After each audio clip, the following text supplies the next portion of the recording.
Banwanyi ba We Talk Business twagarutse kwa kundi mu kutumenyereye ariko tubazanye ibindi bintu bishasha. Ni jewe Shadow muri kumwe Get Rich or Die Trying Never Stop Learning. Sinaje ndije nyene turi kumwe na mugenzanje John, Dr. John, guys. Alright. Tugiye kubahereza ikintu gikomeye cyane kuri baba visionnaire bafise bavuga mbega mu myaka 4, mu myaka 5, mu myaka 10, mu myaka 9. Ndiko ndategura iki iyi video iza kugufasha ico wotegura uyu munsi kugira ntuzohave wicuza muri iyo myaka mvuze iri imbere. Alright, John.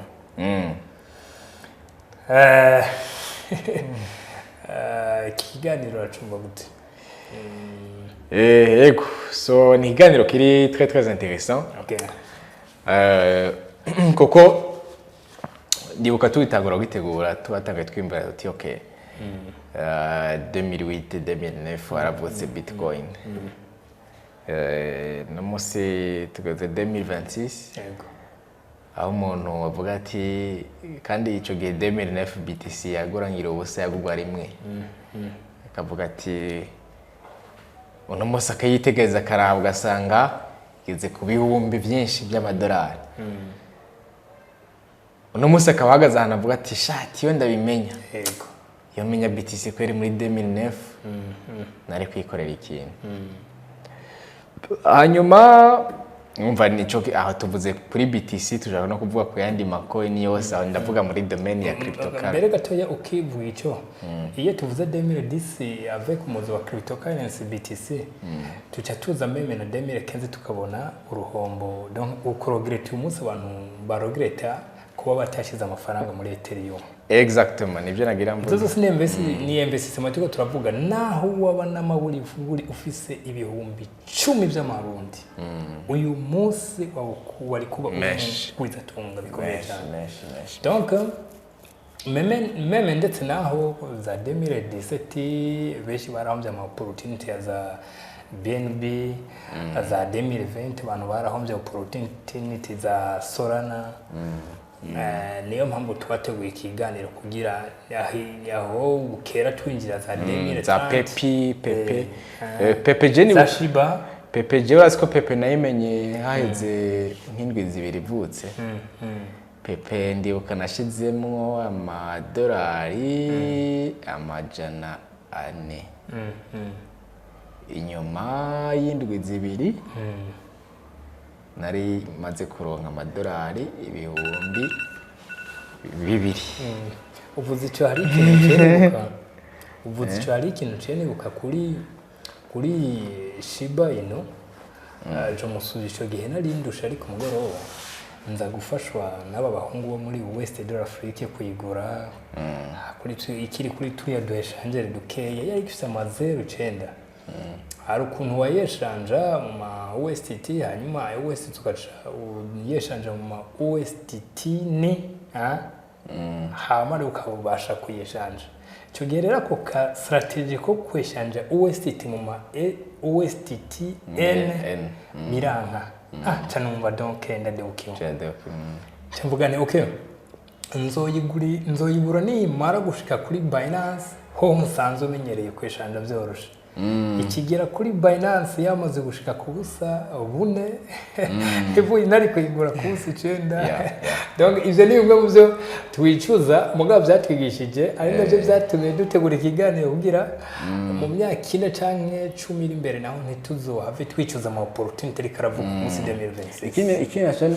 tutokwibagira ku mention nashaka kubwira abantu nuko urana nk'ubuje natanze akorewe kuri Pepe. Yego. Pepe ico gihe ndavyibuka abantu je nakurikira batanga bavuga cyane Pepe nitwa Wojak zari zibiri. Rero no kuvuga mengo naziyambeshizemo zose ndavyibuka. No kuvuga Wojak yo yarafeirinze completely. Okay. Avyo mu gusa Pepe yo ikirabirane iranshomboje. Ibyo ni notion iri très important surtout muri domaine ya investissement Ego. yo ku diversifier none munsi naho twoza kuvuga tuti okay iki kintu turabona ko gifite amahirwe menshi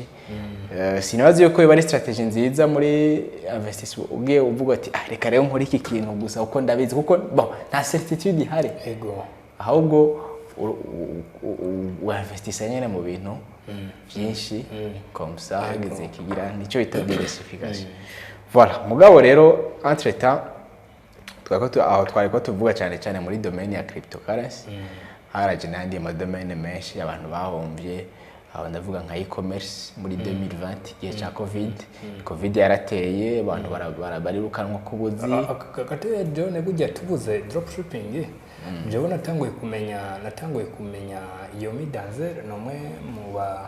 mu bantu bazwi cyane gose muri yo domaine muri monde francophone kabisa nibaza yuko ari umwe mu bantu babyaje umusaruro kuba yarasanzwe akora iyo domaine nibaza yuko clientele yaciye yaguka cyane gose avec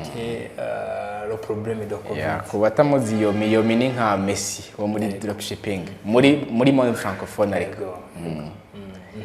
voilà no kuvuga rero 2020 abantu barirukanye kubuzi kubera covid basigara nyene muhira bajyamye bajyama babyo katacho bakora niho rero dropshipping yaduga ku rugero abantu benshi batangura kwijamwe abantu benshi baronka amafaranga abantu bose ibintu babigurira en ligne abyumva ntibasohoka uvuga rero abantu basharonka ama profit menshi atebwa abantu bayimenye kiriya gihe baraprofise turavuga yani madomaine turavuga nka za SMMA muri za 2017 SMMA ni social media marketing na nyene yaravyaye aba millionaire benshi abantu baravyungukiramo turavuga ibintu amadomaine menshi nka Google Ads muri za 2008 nyene abantu benshi bafukiye gufasha ama entreprise gukora ama Google Ads kuko kijya gihe byari bishasha entreprise barumva ngo Google Ads cyangwa Facebook Ads ntibumve n'ivyo ari byo ariko wowe ufise ubwo bumenyi bwo kuyasettinga neza waronka amafaranga menshi ko warongera warudigwa ikindi kintu naco ciyongeye ko muri ziya za 2008 communication ntiyari bwabe rapide nk'uyu munsi amatelefone ntiyari bwagwire ku rugero biri ku uyu munsi ubumenyi ntibwari bwakwira ahantu henshi hatandukanye so rero n'umunsi tukavuga tuti okay n'umunsi abantu benshi ibyo byose twadondaguye baravuga ati iyo ndabimenya kiriya gihe iyo ndabimenya rero tukibaza tuti none ni ikihe kintu kuko tuvuye 2017 gushika uno munsi ni hafi imyaka 10 umuntu acabaza ati ni ikihe kintu no munsi nokora ku buryo muri 2030 cyangwa 2036 ntazokwicuza ati yenda kimenya muri 2026 byari kugenda gute ariko mugabo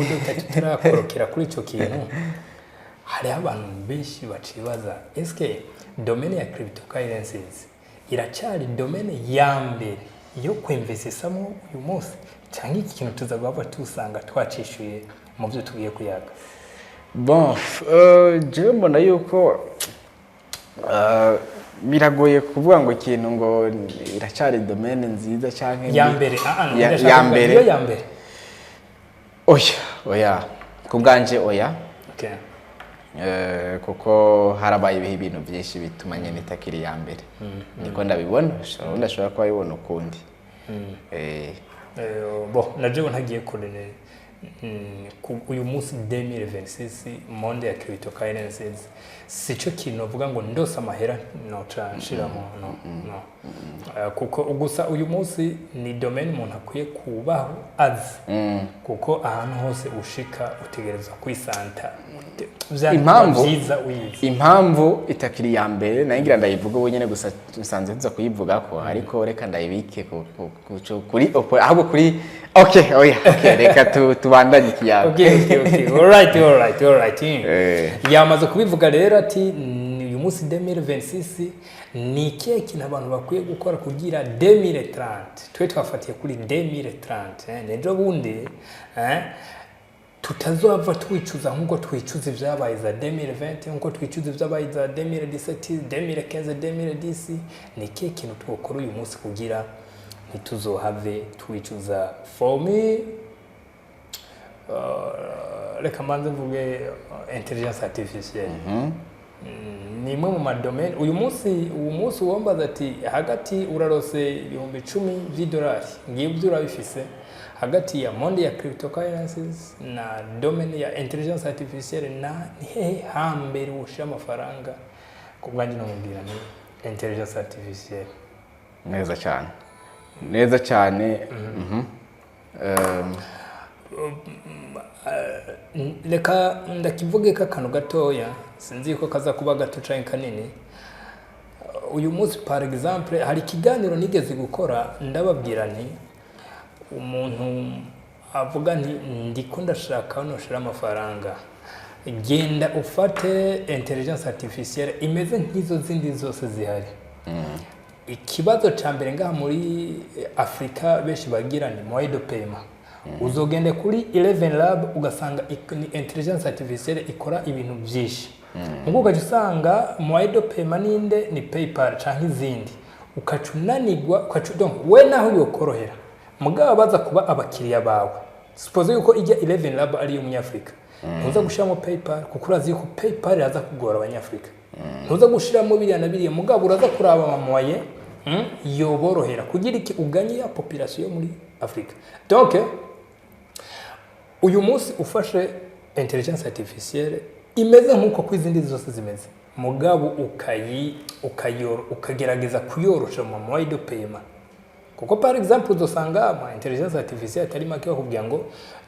mu kuyikoresha muri uku kwezi kose uri amadolari angahe 10 amadolari angahe amadolari 5 amadolari 8 mu gihe rero ikorewe muri Afrika hanyuma ukashiramo amamoyo ngaha muri Afrika ni yakoresha ibihumbi 5 by'abantu canke ibihumbi 50. Eske izo dolari 10 umva zo bangana amafaranga ntizoba doje kubona umumiliyarderi ubonye. Donc niyo mpamvu je mbona yuko ari imwe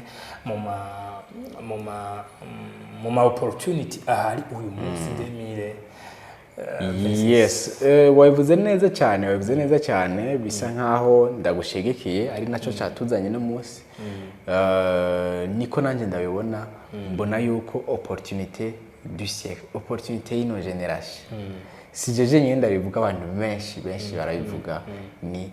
artificial intelligence. So rero umuntu ari karadukurikira ngaha ashobora kucibaza ati none gute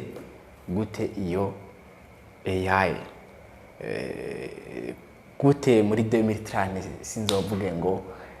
narahombye AI muzo AI muri 2026 abantu ibyo cyo bibaza nibyo tugira turabire hamwe. Icambere novuga yuko abantu benshi bamenyereye investissement muri cryptocurrency. Niyo novuga abantu benshi bamenyereye ariko investissement si kintu investissa uko nyene canke kiba gihari uko nyene urashobora no kuinvestissa hehe mu bwenge mu bumenyi. Ari byo byashikiye nabari abantu bose bihutiye kumenya ingene ba setting ama Google Ads kiriya gihe abantu atanumwe yarabizi. No kuvuga bari abantu bose baronderwa n'ama business yose ama company menshi akabarondera kugira babikore. Urumva yuko abo bantu bafasha kanya bara investissa ubumenyi bwabo mu gusetting ama Google Ads n'ama Facebook Ads byose. Ahicho gituma yabereye opportunity yabo kiriya gihe. None gute AI no munsi ishobora kugira icambere je ndibaza yuko umuntu akwiye kugira ane ko investissa hehe mu bumenyi. Ubumenyi knowledge. Ubumenyi kubera iki turi mu gihe aho abantu benshi bumva AI cyangwa babwiye AI bumva ChatGPT bumva 11 lab bumva gukora amafoto ni gute nokora ifoto ngo nkoresheje AI ariko hari ibintu byinshi ife byose n'ubumenyi ariko hari ibintu byinshi umuntu ashobora kwiga muri AI nk'ibiki rero uno munsi umuntu ashobora kuvuga ati okay imbere yuko shika kuri ico naye navuze yuko nza kuvuga ku impamvu cryptocurrency itakiri novuga opportunité du siècle. Impamvu irasanzwe ni kubera AI. Ni kubera AI. No kubona crypto zagumye zi dumpinga zi crashinga ni kubera AI. Iti kubera iki? BTC iba mined canke ikorwa mining n'ama company abijeje gukora ama mining. Ayo ma company akoresha umuyaga nkuba energy. So rero ayo ma company kuri BTC imwe ba mininze bagiye gusanga ibatwara autour de mu ma 87,000. Abyumva ariko no munsi no kuvuga energy bakoresheje kumaninga BTC imwe ni $87,000. Ariko no munsi BTC ikaba igurwa kuri no tariki tuvugana igurishwa mu ma 69,000. Umva n'uruhombo rukomeye. Ikintu baciye bakora bose baciye birukanga bagenda hehe muri intelligence artificielle. Par contre bafashe ya energy nyene bakoresha mu kumininga BTC bakayifasha mu training ama AI kuko AI kutuzibona hari igihe zimara bariko barazitraininga. Umuririmbyi yigeze kukivuga ngo mu Burundi muri interview yari karakorera kuri TV ntiwe ndavuga yavuga nti uyu munsi turiho nk'abaririmbyi tugaragara ati mugabo biragaragara neza yuko vuba hagiye kuboneka abandi baririmbyi bari virtuel utazigera umuhamagara ngo mubone kubera ari virtuel. Ivyo byamaye cigwa nje ndabona neza yuko tugiye kubona n'aba pastori bakomakomeye wanashimo bagasengera abantu bintu bigakomera mugabo bari virtuel. Par exemple vuba uzosanga kuri live runaka wewe wibaza yuko ari umupastor runaka kuko niwe tuje urusanga ku mugu ugasanga niki ari virtuel kandi usanga ari live nimba ari mu gatondo arabwira ijambo ry'Imana ryo mu gatondo saa sita nuko ku mugoroba nuko ainsi de suite. Donc mugabo azoba ari virtuel ntabwo azoba ari umuntu qui existe. Hari sinzi ko nayikweretse hari Instagram iraho umuntu n'umuzungu w'umutama w'umuyahudi umujwif akora ama video nyene ahanura abantu nyene ku bintu bijanye na investissement tusa afise abantu bamukurikira bashobora kuba bageze hafi miliyoni 2 kuri Instagram nuko ndayibagiye handles ariko nayibukana ndayigo kuri iyo narigeze kubivuga muri video kuri iyo Instagram yiwe arafiseho produit adandazako ni gitabo nyine sur l'éducation financière akigurisha amadolari 9. Video ziwe zirashobora kuronka ama views miliyoni 100 ku kwezi kuri Instagram agira ama reels nyine udushort video avuga. Ico gitabo ciwe iyo ebook yigurwa amagurisha amadolari 9. So rero umuntu afashe dufate conversion yage dufate nk'iya 3% y'abantu baraba kuko niyo iri realistic 3% y'izo miliyoni 100 uza gusanga amaze kuronka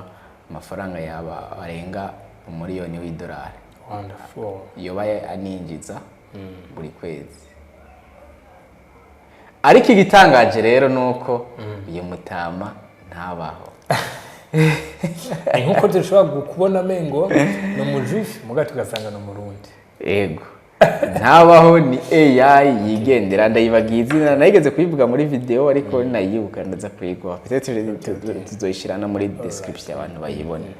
So rero ni AI ni umuntu ari nyuma y'iyo mutama yo mutama ntabaho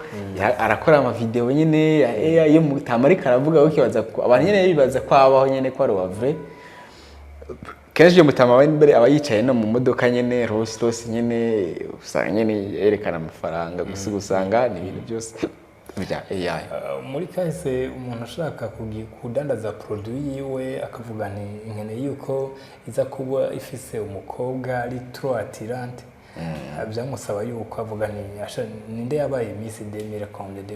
kugira ifoto mugo uyu munsi ivyo byarahavuye iyo foto urayifata mbere ugasupoza kandi no mu Burundi ugasanga umukobwa keye cyane akakudandaza product yawe no kuvuga uwo muntu akazi ego so rero iyo ni opportunity jene yaze yuko abantu batohomba kuko ya monde ya création de contenu aho yoroshe gusuma no kuvuga turi mu gihe aho uhombye ano mahirwe ya content ya création de contenu wifashishije AI sinzi ibyo urimo muri 2030 uzovuga uti iyo umenya iyo yari icyambere icyakabiri nacyo nibaza yuko kandi kiri très important twavuze ama Google Ads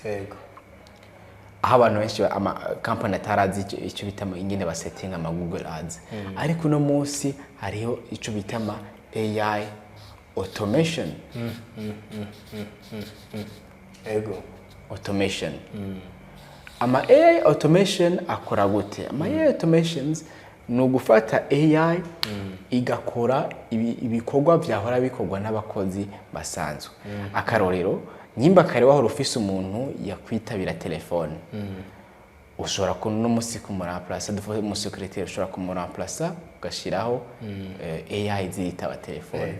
nyimba kare wahora ufise umuntu azarafata ama facture ashira muri système ya comptabilité no musi ushobora ayo ma facture ushobora kuyarungikira AI yawe AI ikaza irasira muri système de comptabilité ikabikora uno munsi bahora office umuntu asettinga maraba rendez-vous zara nk'ibyo hano turavuga cyane kuma business ama companies so rero uno munsi ikintu cya mbere wowe uno munsi wokora niki no kuinvestis ubwo bumenyi bwawe ukagira nte ukiga ayo AI automations kuko vuba ayo company yose yagiye kuzararondera abantu bahazi ama AI automations ku settinga ubizi rero usanga uriko uragira nte uraza imbere y'abandi uriko Dr. ukiri kuri cyo kintu cha automation hari kintu nimbiye ndavuga ni par exemple uyu munsi umuntu ashobora kuba afise restaurant ashobora kuvuga nti uyu mukozi hari igihe ateba guhisha ibifungurwa by'abakiriya banje areka ndamuremplacer par hayo ivyo bikoresho byo guteka bikoresha intelligence artificielle ugasanga donc nimba umuntu Elon Musk niwe yakivuze neza aravuga ni mbega hagati y'umuntu w'inyama n'amaraso na intelligence artificielle ni ikihe kiri efficace uyu munsi yabivuze afatiye kuki intelligence artificielle il est là pour travailler 24/24 mais umuntu ntari capable donc hari umuntu azobona ati hako ibikorwa byanje bibandanya bicererwa kugura urugero vomeke ejo niho narabye aka video hare ejo nyene ejo hahise niho narabye aka video ko mu specialiste w'umusinibuka muri university ikomeye muri Amerika bariko aramubaza ati niyihe prediction ubona muri 2027 yavuze ati muri 2027 hazoba hamaze kuza AGI Artificial General Intelligence. Wow. No musi twumva ngo AI Artificial Intelligence ariko hari ikindi cyitwa AGI Artificial General Intelligence. Mu yindi myaka naho imbere hazoza ASI Artificial Super Intelligence. Rero bakamaza ati none muri AGI ya 2026 ubu bibona gute yavuze neza yuko muri 2026 ubuzi bwinshi bwo mu biro buzofudika ati icyo sico gitangaje ati gitangaje rero nuko mu yindi myaka 5 iri imbere kuko uno munsi sinzi ko wabonye aka video kama robo ku mwaka mushasha wo mu Bushinwa ushobora kuba utakabonye continue yarakarobo ko bariko barugura umwaka mushasha w'Ubushinwa mu birori nyene amarobo arakubita karata abantu baratamarego barumigwa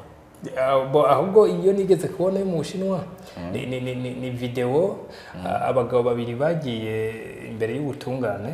hanyuma ubutungane byo bacire baravuga ni no reka tugende intelligence artificielle urubanza ruducire basanga intelligence artificielle yaciye urubanza bitandukanye nuko rero ivyo vyose rero aka video karekana marobo ariko agakubita amakasi akirukanga abantu bose baguye mu Rwanda byarabaye imbere abantu baromigwa ahantu amarobo kare kukurumva amarobo byari bya bintu bigena byitonda sangari rimwe nabi bitembagaye ariko no munsi dufise amarobo ameze nk'abantu ari specific ari akomeye akubita amakarate akina n'abana yirukanga byose baravyerekanye ku mwaka mushasha rero acavugika acavuga ati mu myaka 5 iri imbere nyuma ya 2027 ni kuvuga muri 2032 aravuga neza yuko ubuzi bwinshi buri physique buzofudika yaba ubumaso yaba kumwa yaba aba engineer yaba kurima byose uno munsi nahozemo na ka video ko mu Buhindi aho bajya abantu bashona impuzu ibitambara no kuvuga mu Buhindi hari ama factories ama usine nyine usanga hinyanyura bijye bitambara no kuvuga bari mu gihangara usanga baba bari mu gihangara nyine umwese yicaye ku meza yo muri karashoni igitambara ciwe abo bantu bose bari bambaye agakamera ako gakamera kaba kareko kararaba ama movement yabo ingene bashona yumvire nk'abantu nk'igihumbi bari mu gihangara bose ako gakamera kaba karitegereza ibyo ariko barakora uko ako gakamera rero kacagaha ama information yose kayarungika he muri AI bariko bara training kugira AI bayigishe okay ushona no kuvuga bientôt hazobaho ama AI ashona bientôt bazozana amarobo afise na AI ndani ashona kuko bariko baravyigisha no munsi rero kuri abantu bavuga ngo urumva ngo ubuzi physique ngo buzoguma ko se kadareke nta uyu mu specialist no muri university komeye yavuze ati mu myaka 5 iri imbere labor jobs zizovaho 2027 ubuzi bwo mu biro buzovaho mugabo icyo twashaka kuvuga ni iki rero opportunity niyo kugira abantu ya mbere ni ya creation de contenu ya kabiri naho gerageza kwiga gusetting ama automations ntawo umenya ejo ama businesses ashobora kurondera ukagira ane ukabafasha kuyasettinga mu gihe abandi bantu batabizi so rero muri uno mwanya tashobora kuba turavuga izo ariko sizo gusa ariko harashariho n'ibindi byinshi cyane umuntu ashobora gushiramo ingufu Dr. tugaruke no kuri iki kintu twavuze cha dropshipping uko cakagwa muri iyo myaka iheze naco nyene ndiko ndabona yuko hari abantu bacihenda bakabona uko dropshipping yakogwa za 2019 za 2018 bakibaza yuko ariko dropshipping y'uyu munsi ikora ariko ndavuga ni habe namba siko bigikora kuko ari ama info wewe wahora urondera personnellement ngo mbega ni keki dandazo wacu dandarizo hali muri Philippines cyangwa dandazo hali na hehe uyu munsi si ucironderera ahubwo maze we kwidesida muri cyo gikorwa urondera ama intelligence artificielle ingene biza kukurondera ati iki kidandazo wogenda kukidandariza hali urumva yuko ivyo si bikorwa bwa mbere byagogwa n'abantu mu uyu munsi so ntibigikogwa n'abantu kugira umenye ati hariya ko hari ingwano ni kino jana yo kikadandarizwa uyu munsi suko bikimeze ubikorerwa na intelligence artificielle yes yeah so rero no munsi je kintu mbona abantu bashira ingufu cyane muri AI ushobora kwikora ibintu byinshi cyane wifashishije AI sibi gusa ni byinshi ariko wowe ukaraba ikikubereye cyo uyumvamo akaba ari cyo ushiramo ingufu komsa muri 2030 nazovuga uti narahombye AI menya nayo gukora iki niki nayo gukora iki niki binyu no musa abantu benshi ntabyo bazi ariko no munsi umuntu ariko arakora iki wita business arabimenya cyo mpamvu twaje kugira ibi byose mu bimenye hakiri kare alright ikintu ca gatatu tuvuga yuko bantu batozo babicuza 2030 tutavuze niki kini naco ca gatatu ni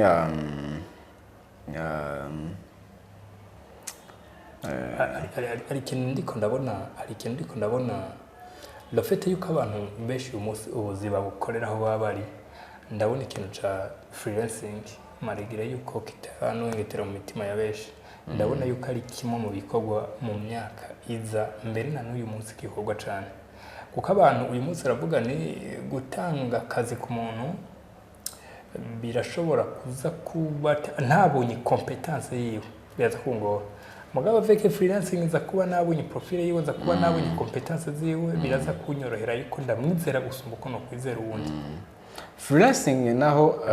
faites très attention ego si ndabihakanye mugaho faites très attention kubera iki uno munsi ugira umuntu arondera umuntu amukorera ikintu nuko we nyene aba adashoboye kukigirane kukikorera ariko uno munsi ariko aravuka ama AI yego no munsi kare haba hari aba programmer turaba programmer no munsi hari ama AI ashobora guprogramira back end front end byose ata mu freelancer akenewe no munsi hari ama AI edit ama video hari ama AI sip dance y'abashinwa yo yikora ama video cinematic ama film yakataraboneka kuburyo no munsi mbere mu Bushinwa hariho na amafilme menshi bariko bayakoresha sip dance ni AI ikora ama video n'ubwo bw'amafilme no kuvuga ntibigeze bakora ikintu na kimwe ngo bazane setting y'ibi kamera byinshi no AI yo nyine irabikora so no munsi rero nkavuga nti c'est vrai freelancing c'est bon ariko ndizira neza yuko kandi niyo turiko turaje yuko mu myaka iri imbere abantu benshi bazogira bazovyikorera ibyo bari guha abantu bazotangura kubyikorera kubera ubuzima buriko buroro ahubwo rero umuntu n'umusake ni ikintu cyo yumvira ikintu atohomba akwiye gutangura kwumvira ati ngiki nokora ku buryo badazoshobora kumudamplace yego nicyo umuntu ari kwicara akagirane agashiramo ingovu muri ivyo nabyo twabivuze ni content creation content yawe style yiwawe ubutrike bwiwawe ibyo nta muntu n'umwe azoshobora kubiramplace kandi abantu bazokoma bakenera kuraba ico baraba ikintu baraba so voilà ni ikintu kiri très important mbere ndabibutse banwanye bagute ku business yuko ku iyi topic tuyitanga uyu munsi mugabo byento nimuze mutangare mwumvise tubazaniye umuntu wo muri Nigeria nawe atubwira ingene abibona tubazaniye umuntu wo muri South Africa nawe aturabe atubyagishe ingene abibona ko naga promesse kameme byento turakabapfundurira kameme kugira mwumve ivyo tuvuga nabyo batuzaniye n'abandi bo ku migabane itandukanye twumva icyo bagenda baratubwira babona muri 2030 2035 2032 c'est très important yuko turonka amakuru hitwe nk'abandi bavuga ni 2015 kubera cyageze 2015 atana kandi igihumbi nari kugikoresha nk'abandi mugire kameme nituze natwe tuwisange muri ayo ma entre parenthèses alright John nibaza yuko tugira gasunika rugi tukabasezera tutarabarambira abantu bagutubira yego reka tubashimire kuba nabadukurikiranye tuzokama tugaruka nta tugiye turi ngaha kugira tse turasangira ubumenyi twongere tubabwire ko tubakunda cyane gose mufise ama commentaire muyasige munsi like guys yego namwe mubibona gute ni ikihe kintu mubona tuzohava twicuza 2030 nawe kitubwiye muri commentaire alright ciao ciao